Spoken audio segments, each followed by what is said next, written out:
Hello, all my chickadees. Welcome back. Today we're going to be playing more Obscura. And if you haven't seen our other parts, you should definitely go check them out. The last part left off on a bit of a cliffhanger. So, we are going to find out what's really happening, hopefully, because, oh my goodness, Cirrus, what are you doing to us? Okay, first things first. Boop, boop, boop, boop, boop, boop, boop, boop, boop. Okay, I'm over here now. Good. Okay, here we go. Look, well, I don't. It says Cirrus route, but it's called unsettling. That's like, no. Go back. Back. Okay. All right. Here we go. When I refused to look up at him, his fingers grasped my chin with a surprising strength and forced me to meet his masked gaze. Yeah, in the last part, we kind of was coming to see him, and we discovered he was in the back room with another person, that he was like bullying him, and it kind of seemed like he was going to be forcing the guy to kill himself, but apparently it was a ceremonial dagger for like dancing and worship or something. It was weird, but we're now shut in a room with him, and we're a little like, do we still trust him? So, do you make it a habit of snooping around and eavesdropping like this? Usually I don't have to, but then I heard shouting. You poor thing. His smile twists cruelly. Oh no. I did keep you waiting for quite a while. Did you miss me? I'm not sure what is making my heart race faster right now, the adrenaline or the fact that he's so close. No matter. I'm going to teach you some manners. Listening in on an important conversation is very, very naughty. Guys, is this where we need to use our safe word? Our pumpkin safe word? Have we finally found it? He steps even closer, completely suffocating me with his presence. Have you ever been punished before, my star? What? Punishment? Yes. I'll think of something adequate for a little eavesdropper like you.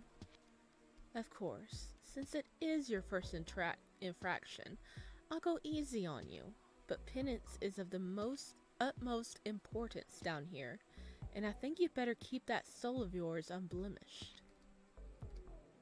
I feel something inside me shiver at the thought.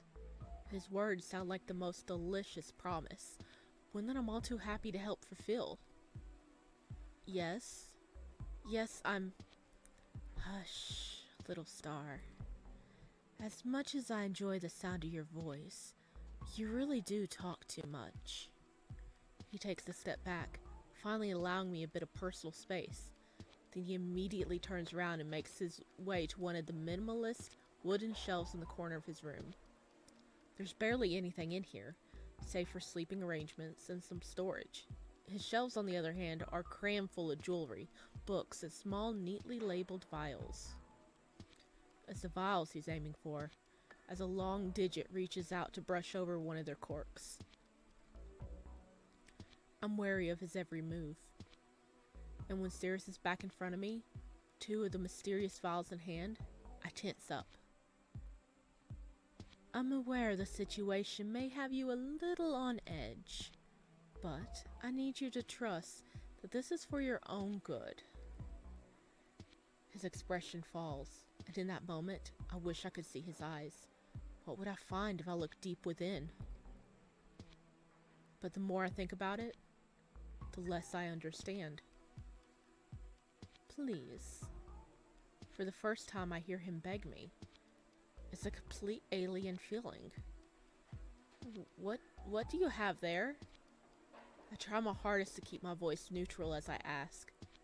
Cirrus pops one of the vials open with nimble fingers, relieving a sudden waft of strong, honey-like aroma, cloyingly sweet, almost coating the back of my throat from the smell alone.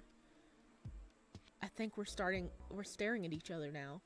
The intensity of it makes my hair stand on end. Raise your mask and open your mouth. Oh, okay. We are saving here. Okay.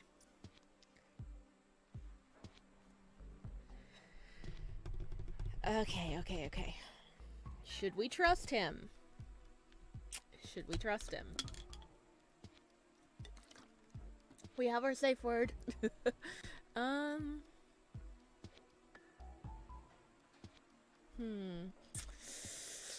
Okay, let's obey this time. I hardly understand myself right now. I may as well ask one of the thieves to watch over my purse. But something tells me Cirrus doesn't want to kill me. No, if he did, he would have done so earlier. His intentions, though I fail to understand them, are not evil. So I undo the clasp of the mask and tilt my head back, lips parted. Yeah, the bottom half of our mask pops off, so we're not taking our full mask off because that's like a no-no down here. But we took the bottom half off so we'd be able to drink it.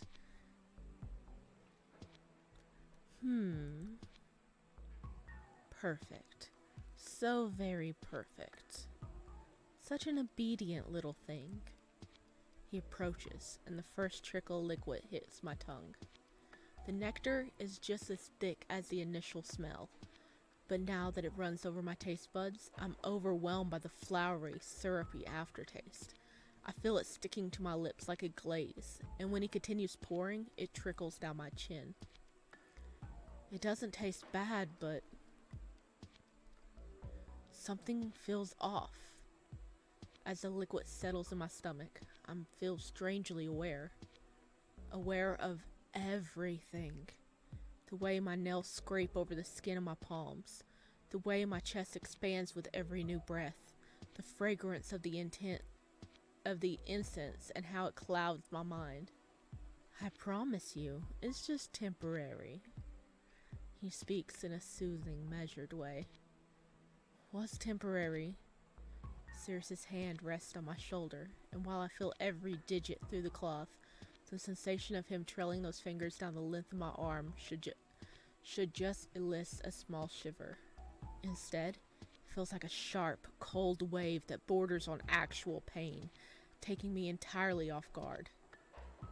Oh no. My breath catches my throat, and even that feels like an overload of sensation, like claws digging around my lungs. There's affection lingering under the cruel curve of his lips, and it takes everything in my power not to make any sudden moves. Now, the sooner you complete your task, the better. You'll see. It's not too difficult, and the lunar god will be so very pleased with you. He's taking his time, walking in slow circles around me, observing me. You're going to do so wonderfully. I notice amidst my panic that the second vial in his hand contains uncooked rice. But why? His thumb pries the cork off the top. With a tilt of the wrist, he empties the content of the vial, showering the wooden floors in tiny pale grains. I hate that I feel afraid to ask what it's for. Knees, he whispers, and I know it's not an order I can defy. But the moment my knees reach the floor, the rice digs into my skin and I instantly understand. My legs feel like they're on fire. The individual grains push further into my knees, and with a muffled curse, I cry, adjusting my position. What the fuck is this? Just as I shift to look up, the sight of Cirrus holding an actual leather flogger makes me release a strangled sound I didn't know I was capable of making. Oh dear. So the potion made us like hypersensitive. So even something that, you know, like a grain of rice, like kneeling on such a small object like that, really sets the nerves alight. Like, oh my god, this hurts. So that's clever and wicked. Oh my gosh, if he actually hits us with a logger, I think we're gonna freaking pass out. Oh no! You mean little child. This is the... Okay, he's not a child, but you mean little booger. This is the punishment for eavesdropping? No. No, no. Easy there. Easy. You're gonna do it yourself, so it won't be so bad. After all, you're the one who must repent. I take a deep, careful breath. What if I refuse? Cirrus chuckles, but is devoid of warmth. Then I suppose I'll have to take matters into my own hands. Can't have my little star ruining his chances. Okay! Oh wow. If we let him do it, he might actually do it harder and make it hurt worse. Oh no. How did we come to this? Okay.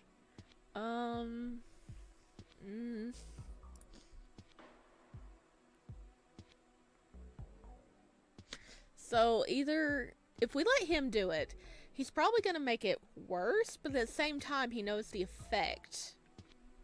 So he will know how to make it hurt. But I think he also would know how to not push it too hard. Does that make sense? Let's let Cirrus do it. I'm curious here. Probably gonna regret this. Okay, okay. What if I want you to do it? My own voice surprises me, and I feel my face heat up under the mask. Oh, okay, oops. Oops. We took it a different route, guys. Kink unlocked. His expression is utterly indecipherable until a strange grin tugs at his lips. Sweet little star. His voice thickens. I didn't take you for a masochist. You never asked. Oh, sassy. I'll be sure to reward that honestly, plenty. He handles the logger with an experienced grip, and it doesn't take a genius to see he's done this plenty of times before.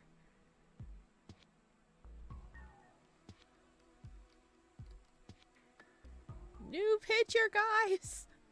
All I can do is stare, the tail swaying around and preparing myself for the impact. We'll start with 10. I close my eyes, but no amount of deep breaths or mental preparedness ready me for the impact between my shoulder blades. My vision goes white as mind-shattering pain explodes all over my back. It's unlike anything I felt before, and it takes everything in me not to scream. I knew it! Called it! The next hit comes sooner than expected. Just a few centimeters lower, enough to revive the previous surge of pain. Alongside that, the rice continues to dig further into my knees. This time I scream. Perfect. Suffering for your wrongs and completely letting go. What a wonderful sight. Another 2 hits of his flogger makes me choke back sobs. I'm so proud of you. He murmurs a few words in a language I don't understand under his breath, giving me a moment to curl up and brace myself for the next hit. But Cirrus isn't having it. Sit up, Sparrow. When I refuse to budge, still trembling with the aftershocks of pain, his fingers hook into the collar of my cloak and tug. They pull up, further and further, and before long I'm gasping for air and clawing at his hands. Cirrus, I said, sit up. My struggling only serves to please him further. At this point, I'm desperate for it all to stop. I nod and fight through the sensation until he releases my cloak, after which I fall back to my previous position on my knees. Everything aches. deeply. There's 6 more to go. Oh, we gonna die. I can make it through. Just need a bit longer. But the next hit comes far too soon. I'm screaming again, the force of it resonating in my vocal cords.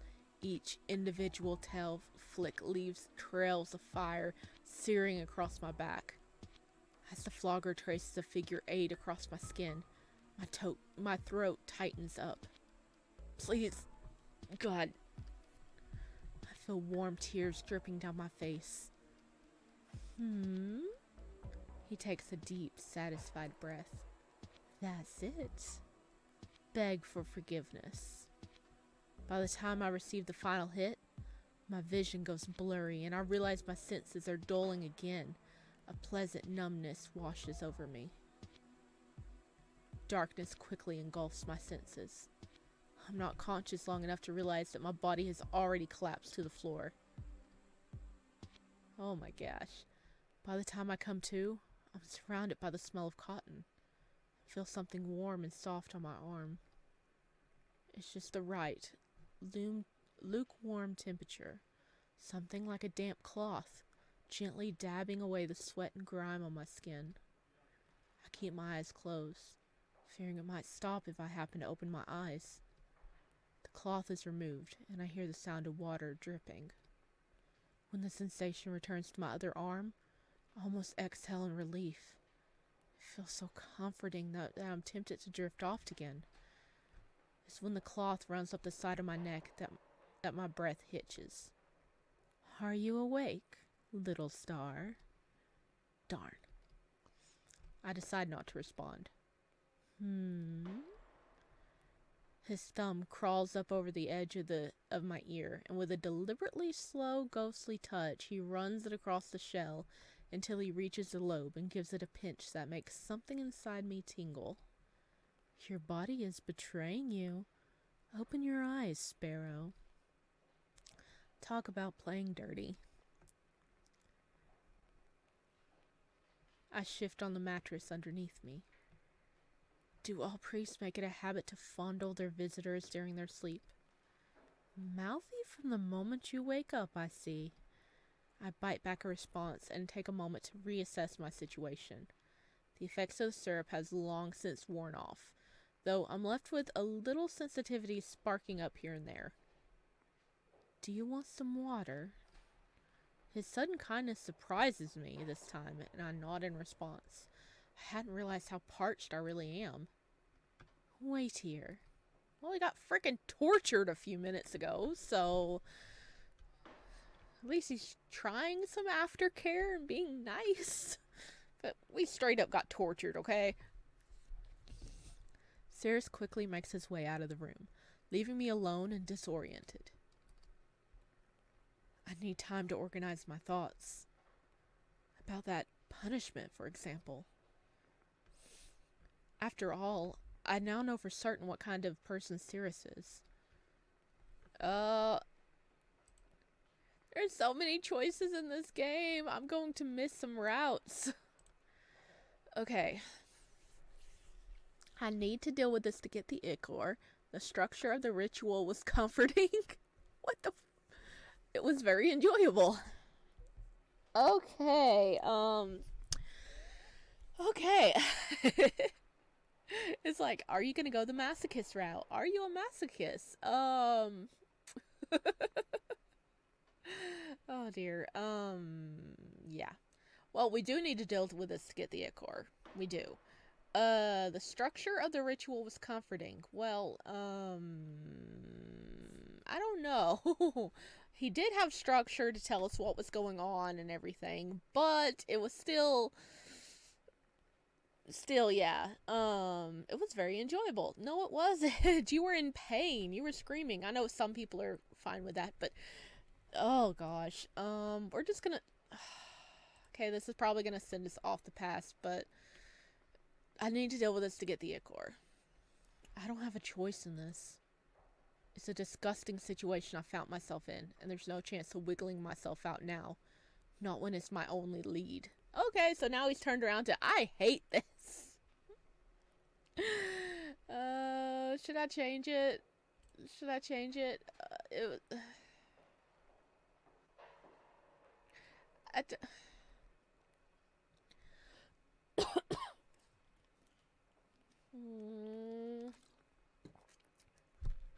Because I do like Cirrus. Let's just say it was comforting. I felt pain, of course, but the whole process was comforting. He was the one taking care of all the decisions. I didn't need to worry about any of that. I could just focus on what I need to do and let him work out the complicated details. And for now, I think that's okay. I just wish I understood why he cares so much. I lower my hood while he's gone, allowing myself just a little freedom to move. I'm tempted to remove my mask, but it doesn't feel like the right time. I can't show Cirrus more of my face. My head is still swimming as more questions continue to pop up one after the other. I doubt that all the followers of the Lunar God engage in this kind of behavior, unless the underground is a fair bit kinkier than I anticipated. Well, it might be. Actually, it's not very surprising. But that still begs the question of why Cirrus is having me undergo this. Personal satisfaction? A genuine desire to follow some obscure commandments? Questionable morals? Before I can come to any kind of conclusion, he's back with a tray, carrying a pitcher of fresh water and what looks like chocolate? Correct. He hands me the little tray and I inspect the contents. This better not be spiked again. It won't be unless you give me a reason to, little star. I'm not sure if he's joking or not. Reassuring. I take a swig of water, letting it soothe the back of my throat before I reach for the square of chocolate. It's dark, with an uneven surface. When I bite into it, I'm surprised by the hint of lavender and Earl Grey that melts in my mouth. Little grains are spread through the chocolate, and with each bite, they release a burst of flavor. Volunteers sometimes come help with the food, and on the good days, there's leftovers. Could get used to this. We sit in silence for a while, until I set the platter aside and shuffle into a better position against the headboard. How is your back feeling? It's okay? I'm having a hard time gauging his reaction. Then his lips tug into another, calmer smile. It's my duty to make sure you're all right. That being said, I have a question for you. Do you need any more aftercare, Sparrow? Huh? Look at all the choices. I want a hug. I want a warm drink instead of water. I want to be left alone for a bit. I want an extra blanket. I'm fine. This is adorable. Oh, I love this. I want to pick so many of them. Oh, I want to pick so many of them, guys. The hug part is adorable, okay? Fun fact. Whenever I had to get my wisdom teeth out, when I woke up, I was trying to get a hug from all the nurses and doctors, because that was the only thing I wanted whenever I was, like, waking up and my brain was still hazy. I was just putting my arms out like, I want a hug. Like, not a lie, that's really what happened. So I got like a hug from the dentist himself. He came and gave me a hug, and so did the nurses. Cause that was the only thing I wanted when I woke up. Oh my gosh. So I'm gonna say I want a hug. Cause I feel that. I think I deserve one. Silence follows, but surprisingly, Cirrus complies and seats himself at the edge of the mattress. When I reach my arms out to him, he reciprocates. I find myself leaning in, resting my forehead on his shoulder, while his gloved hand rubs soothing circles across my back. The scent of cotton seems to come from him, a surprisingly gentle one, mingling with the incense and candle smoke that I've grown so accustomed to. It's a strange feeling being so physically close to someone you're not entirely sure you trust. But as we share bodily heat, and I feel the hard planes of his body against mine, I find myself lowering my guard. Eventually, our heartbeats match. All throughout our embrace, I never turned to look at him. I don't know what would happen if I did. We stayed like this for a while. Didn't think you were one for hugs. Humans need physical touch. It's essential to our well-being. I don't think there's any shame in indulging that. He sure loves his roundabout answers. After a few more seconds, I let go.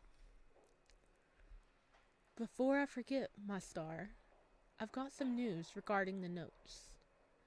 This makes me sit up straighter in attention. Really? Indeed. I'll be sending out someone tomorrow, and if all goes well, they'll be back with positive news. Can't we just go there ourselves? Cirrus seems apologetic. It's not a very safe place to be. I'd rather you stay here. You understand, right? Yes, yes, yes. Let's see. Yes? Or yes? Or no, yes.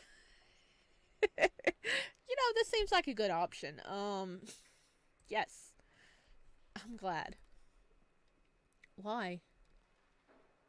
Why did that not feel quite right? Something at the back of my mind twists my words, distorting them as they leave my lips. I feel a cold sweat overtaking me, even as Cirrus's hands help me out of bed. Oh, is he like... is something like actually forcing us to change our answer? How long have you had your diagnosis for? 2 months. Then you still have time. His hands brush the wrinkles from my hood and stay there for a while. Yeah, I think so. I'll keep you safe. For the first time, I hear something akin to desperation in his voice, a barely audible tremble. I promise. This time, I choose to believe him. Best end. Cirrus will keep you safe. Oh my gosh, we hit an ending of chapter 1. Oh my gosh, look at that. Okay, wow. I wasn't expecting it to end right there. But this is chapter 1. It will be continued. But wow. Cool. So we got the best end for Cirrus on our first go round. Thank you for playing Obscura. We're happy to deliver you this new story, and more to come. Stay tuned. Okay. Ooh, now we need to go back and see what happens if we pick different things. Okay. Because I do want to cover everything, like always, but we need to, like, cover Cirrus first. Like, see what would have gone different if we chose different things. Okay, so we reached the end of our very first route. I'm not sure how many routes each of them have. So that's gonna be fun to look into. Extras. Oh, cool. Okay, well, this answers that question. Ending 1, ending 2, ending 3, and 4. Wow, Cirrus has 5 possible route endings.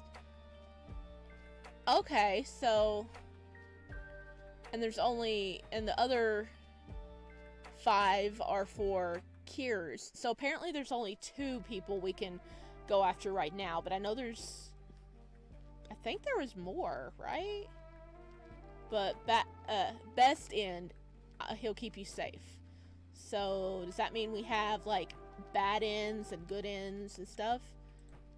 Oh, look. Image 1 of 2 locks. Okay, so we got that one. So I wonder if that's like a bad ending one there. And Aftercare. Welcome to the Aftercare screen. This is your safe space, a calm, judgment-free zone. It will always be accessible to you. There's several options for you here, so take a deep breath and select what feels best. Oh, this is cool. This is cool. I want to talk one-on-one with the main character. Hey, it's okay. It's just the two of us now. There's nobody here to bother us anymore. You don't need to worry about them anymore. The bad men are gone. Oh, is this what happens when we hit the safe word? Also, I'm completely safe. Always was and always will be. Same as you. Nobody will hurt you here. Talk to me. What are you feeling? Oh, this is lovely. Oh, the game. Oh my gosh. Oh, I'm blocking the screen a little. Let me move back over here. But oh, this is amazing. The devs worked in a way that if you feel like too uncomfortable with a situation, you can even have a minute to stop and talk and calm down. Oh, this is amazing. Like 20 out of 10, guys. This is wow. I'm panicking. I feel really sad. I just want to relax for a while. What happens if it says I'm panicking? Okay. Let's breathe through it together. Inhale as you count to 4. Hold it for a little while. Then release while counting to 8. Gently. One more time. Let's breathe together. Every time we exhale, the negative feelings will follow. 1, 2, 3, 4, and 1, 2, 3, 4, 5, 6, 7, 8. Repeat this as much as you need. I'll wait for you right here. Just click when you're ready to continue. Ultimately, this is meant to be an exciting experience, but it's completely fine if it ever becomes too much. I never want to see you hurt because of a scene or specific content. If any kind of content is triggering or becomes overwhelming, it's fine to click away. There's no shame in that. Before I let you go, promise me you'll take care of yourself. Do it for little old me. And now, you can stick around for as long as you like. I'll be here, okay? Oh my gosh. Oh my gosh. This game is amazing. This game is amazing. That's like perfect. I love this game. I love this game. I love these devs. Oh my gosh. I am gonna play every part of this game for 100% sure now. That's the first time I've seen that in a game, and I really appreciate it.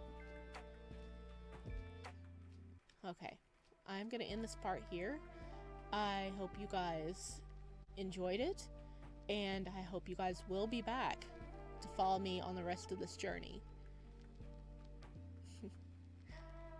And send these creators some love, okay? That's an amazing touch, and it's really good to see that. Alright, my little chickadees, go stay warm. Bye.